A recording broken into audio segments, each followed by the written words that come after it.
YouTube gang. It's your boy, Supreme Boy Eli. I'm back at y'all with another reaction, bro. On B. Today's video, we got Home Alone explained by a black man, bro. You feel me? Home Alone explained by a black man, bro. Bro, this is a Christmas movie.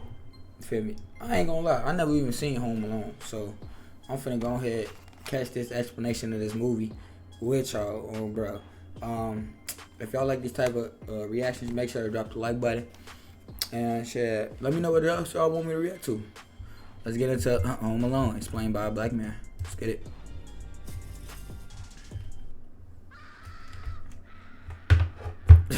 What did I do? Yes, sir. What did I do? Today we're talking about the best Christmas movie there is, Home Alone. I probably watched this 3 to 4 times during the Christmas season, and what's even better, there's more of them.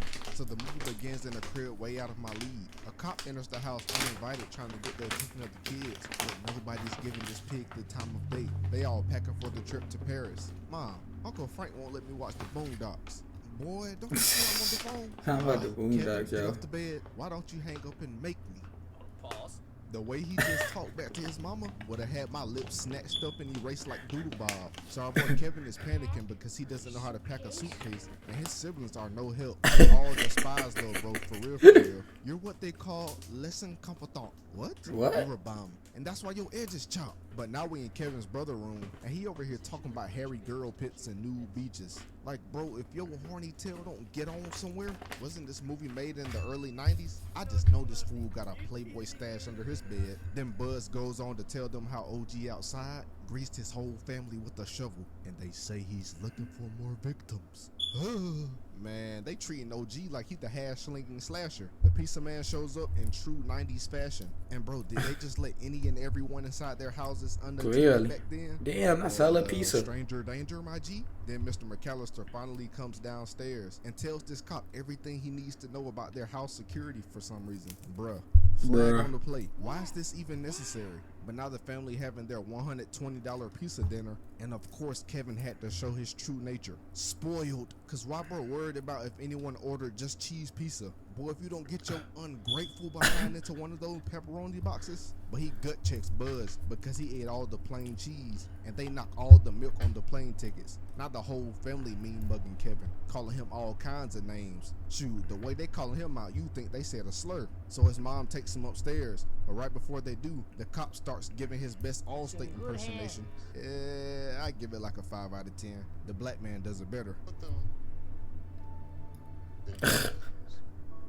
They get upstairs, and once What is again, it, though? Kevin showing his privilege. Listen to this. I am upstairs, dummy. Nah, that's My wild. background, this would have been like committing suicide. Black mamas ain't finna play Oh, all bro. this BS. So she Oh, banished bro. him to the 3rd floor attic, and bro just curses that he ever was born in this family. Got his mama confuzzled at what she just heard. Then he goes upstairs and does the whole main character asking for some dumb jump routine. After wishing that his family would skedaddle, it's already the next morning, and the family getting a knock on the door. Apparently they overslept, and now the whole family scattering like roaches to a light trying to get ready to leave for the airport. And then we get this concoction of scenes of the bus driver and this kid that oddly resembles Kevin, right? The family is finally out, and one of the older kids does the head count for all the children, but mistakes the kid that oddly resembled Kevin as Kevin. Such unfortunate events. The family is so out of touch with reality and the pursuit of Paris that they have forgotten their own son. So the family starts hauling booty towards their plane gate. They board the plane, and we see Kevin waking up like he paid the bills in the house. Bro walks downstairs and realizes his family isn't there. Ran outside like, what the freak? I made them goofies disappear? He started marinating on all the slurs his family was calling him. Nigga. Nigga. Any 10-year-old kid would do in this situation. Go buck wild doing whatever you want, but no cap, the jumping on the bed with shoes would have been a no-go for me, because it would have been my luck. As soon as those shoes hit the bed, my mom and dad walk in during this escapade to put BTA. He runs through the house like a crackhead and somehow ends up in Buzz's room looking through bro's Gooner equipment. Then he looks up and spots bro's BB gun, hitting the mischievous movie kid smile. He takes it downstairs and lines up the toys to shoot. And I ain't know Kevin was part of the BLM community. He didn't even shoot the black man first. Respect. He even pulls out the R-rated movies while eating a bowl of diabetes. But when bro on the movie started putting the kablam to Buddy right here, Kevin got scared like a female dog and started yelling for his mama. But Kevin's mom got that spidey sense. Why do I feel like I'm forgetting something? Kevin! And bruh, the uncle ain't no help. Listen to bro. Makes you feel any better? I forgot my reading glasses.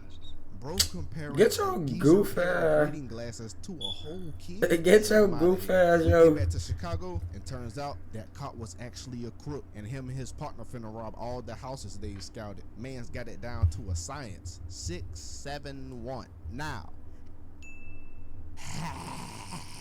Oh yeah, it's up. So while little man was sleeping, the robbers pull up to the crib, and bro woke up spooked.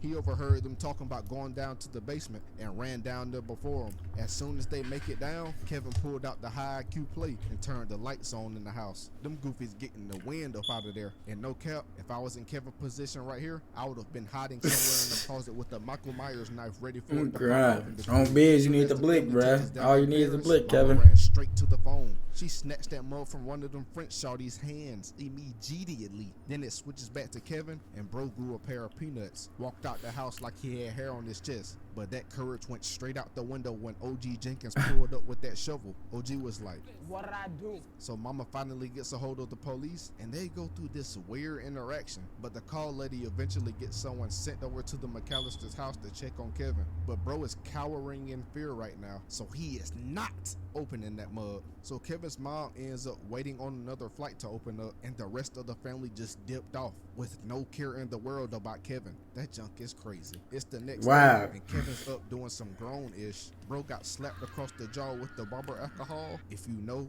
you know. But then he ends up doing some little kid junk and climbs up to go through Buzz's stash. But in the process, bro done eviscerated the entire shelving. But he runs off to the store to buy a toothbrush. And while he's doing this, we catch up with the crooks. They over here robbing all the houses on the block. While doing so, they hear a voicemail from Kevin's dad about this Paris trip. So now Kevin's house is back on the chopping block. Back with Kevin's toothbrush side quest, OG Jenkins slams his crusty old hand on the desk and just started staring at little bro. Gave him the diddler eyes and everything. My guy, I thought it was a joke at first, Pause. but no cap, this is kind of creepy. So Kevin runs out in a panic, but forgot to pay. So one of the neighborhood snitches runs after him and was like, "Hey, police, there's a thug." So now Kevin and the cop are on this goose chase through downtown, but they get to this hockey rink and Kevin pulled out the plot armor, hit that G-slide all the way to the other side of the rink, and also conveniently didn't hit anyone, huh? So our guy's making that stroke back home, right? When the real thugs are pulling out and almost turned our boy into some pasta ingredients. Hey, cuz, watch where you're going. My bad. Then bro gave him that smile, showing off the VVS's in his mouth. But Kev put two and two together and realized that was the cop from a couple nights ago. The thug follows Kevin up the street and he started getting in the wind and somehow teleported all the way to this church where he lost them. And I ain't even peep how Kevin had that junk on though. The lumberjack paneling on the inside of the crib. No, he is did not tight, have that but shit Kevin on. goes back home and stands 10 toes on defending his crib. He rigs up this makeshift mannequin challenge, and when the thugs pull up, it looks like there's a party going on inside, but it's just Kevin. And the IQ of this little fool is amazing. I would not have thought to rig the crib. That up is like smart. this. Back in Paris, the family over here having the time of their lives without a care in the world about Kevin. Just listen to Buford Jr. Man, freak that little nigga. The mom ends up running that talk no jutsu on some old couple for their ticket on the plane and flies to who knows where back in America. It's time for bed and Kevin is reminiscing about his family, but he wakes up in the morning on timing. Man's done went to the grocery store to get some groceries. As soon as he pulls up to the register, why is old girl on Karen timing? She trying to get all the details on Kevin because why is a 10-year-old out here buying groceries by himself? But what you should be asking is, Did you pray today? but Kevin pulls back up to the crib to clean up the place, but while doing so, the thugs come back. Man's over here sticking them funky old Steve Maddens through the pet door. Kevin pulled the high IQ play again though, quickly turned on the gangster movie. Get that body. Then proceeds to pop dead silence, making a quick makeshift distraction. Bro got in the wind trying to get out of there. Thought somebody got laid down with the kaboom. somebody in that mug got blown down by the kablam. So the mama is back in the U.S. and still can't find a plane to Chicago, but Queso's dad offered to lend her a ride because they're heading through Chirac anyway. Back in the hood, the thugs spot Kevin coming out the house and realize it was just this little goofy the whole time. And while Kev is decorating his tree, he spots this little creepy fool in the reflection of the ornament. The thugs scurry off and conveniently yap their entire plan out in broad daylight. Like, these goofies are definitely some doodle bobs. We got a scene switch and Queso's dad over here trying to run game on Kevin's mom with that clarinet. Like, bro, you are not Squidward. Kev pulls up on Santa over here smoking on that za.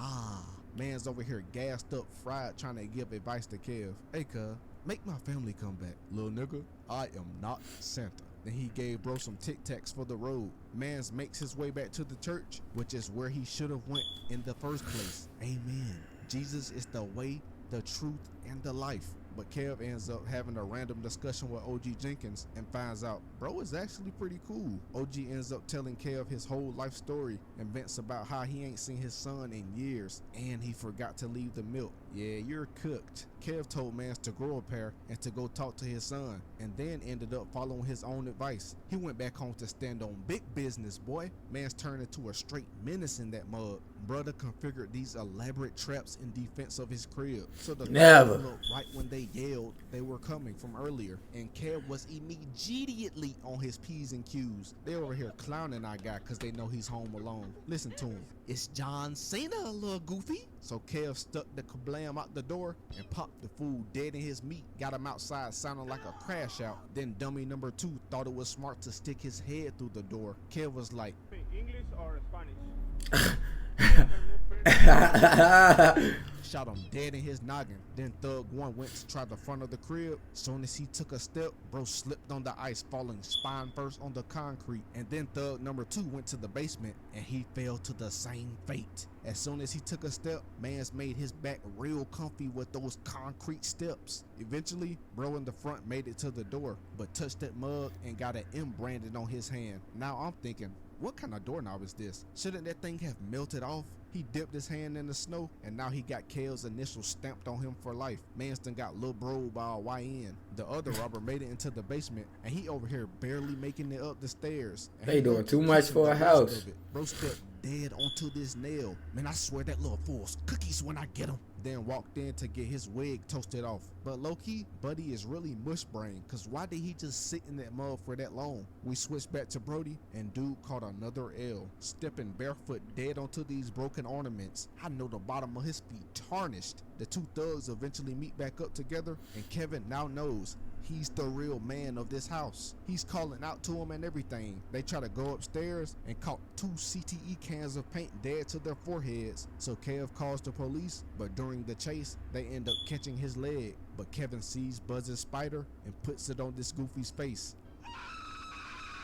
Kevin makes it away to this treehouse, and these 2 smooth brains thought it was fine to climb the rope instead of just going back downstairs. Like, aren't y'all grown adults? Ah, this so childish. But this was Kev's only mistake. Bro tried to slide that last disc in and got caught slipping. Cause this house he went to, they had already robbed, so they was waiting on him at the door. They grabbed him and posted him up.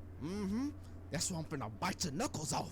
But then OG Jenkins creeped in and whack-a-mole both of their noggins into pudding. These 2 goofies get arrested, and now Kevin is back safe. He wakes up on Christmas morning, and because he prayed to our amazing Lord Jesus, he provided. And now Kevin's mom pulls up, following the rest of the family who really didn't care about Kevin, I'm not gonna lie. And even OG Jenkins having a Merry Christmas also. Hey, thanks for the support lately. We moving. Next stop, 90K. Make sure y'all like, comment, subscribe, and go ahead buy them.